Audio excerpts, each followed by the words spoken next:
السلام علیکم۔ کیا انجینئر مرزا واقعی ڈاکٹر اسرار احمد کا اسٹوڈنٹ ہے یا جھوٹ بولتا ہے، یا ڈاکٹر اسرار احمد سے استفادہ حاصل کیا ہے لیکن اب ان کے نام پہ جھوٹ بولتا ہے؟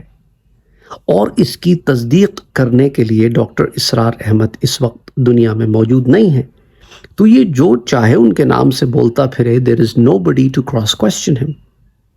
آئیے شیخ شجاع کو سے پوچھتے ہیں کہ انجینئر محمد علی مرزا ڈاکٹر اسرار احمد کے نام سے عجیب و غریب سی باتیں بیان کرتا ہے، آپ اس کے بارے میں کیا کہتے ہیں؟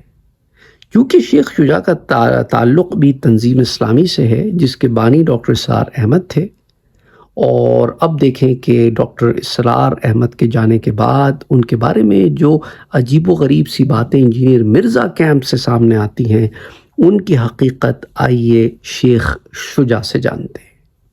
شخصیت انجینئر علی مرزا سوشل میڈیا پر بہت لوگوں کو متاثر کر رہے ہیں۔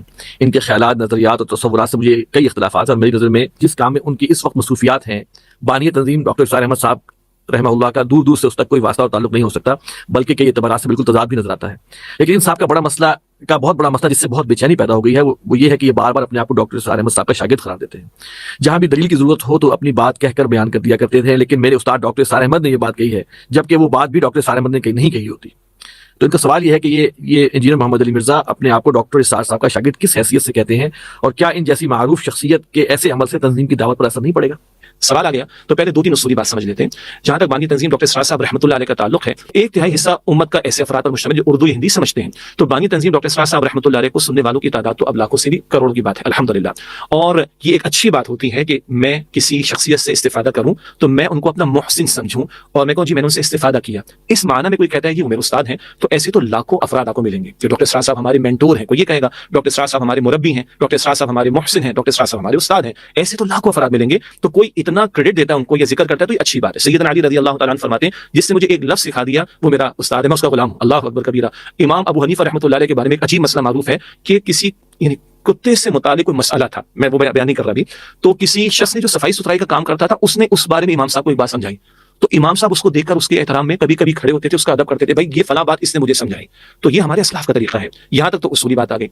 اگلی بات ہے کہ جن محترم ساتھی صاحب کا انہوں نے ذکر فرمایا، ان کے بعض معاملات ایسے ہیں کہ اگر ڈاکٹر اسرار صاحب رحمۃ اللہ علیہ خود حیات ہوتے تو وہ اتفاق نہ کرتے۔ قرآن پاک ایک اصول ہمیں دیتا ہے، اختلاف رکھنا ایک شے، لیکن جدال احسن وجادلہم باللتی ہی احسن، جدال بھی کرو، جھگڑا کرو، ڈیبیٹ کرو، اختلاف رکھو تو احسن طریقے پر۔ قرآن پاک یہاں تک بتاتا ہے سورہ انعام میں آیت نمبر 108 میں کہ ان مشرکین کے بتوں کو گالیاں مت دو ورنہ پلٹ کر تمہارے معبود برحق اللہ کو برا بھلا کہیں گے۔ قرآن پاک تو یہ اصول ہمیں عطا کرتا ہے۔ تو جن محترم صاحب کا ذکر کیا گیا ان کے معاملات میں بعض ایسی چیزیں ہیں جو ہمارے دینی مزاج اور وقار سے مطابقت نہیں رکھتی، اور کئی باتیں ایسی کہ ڈاکٹر اسرار صاحب اگر حیات ہوتے تو قطعاً اتفاق نہ کرتے، بلکہ اگر شاید ان تک بات پہنچتی تو ان کو سمجھاتے بھی۔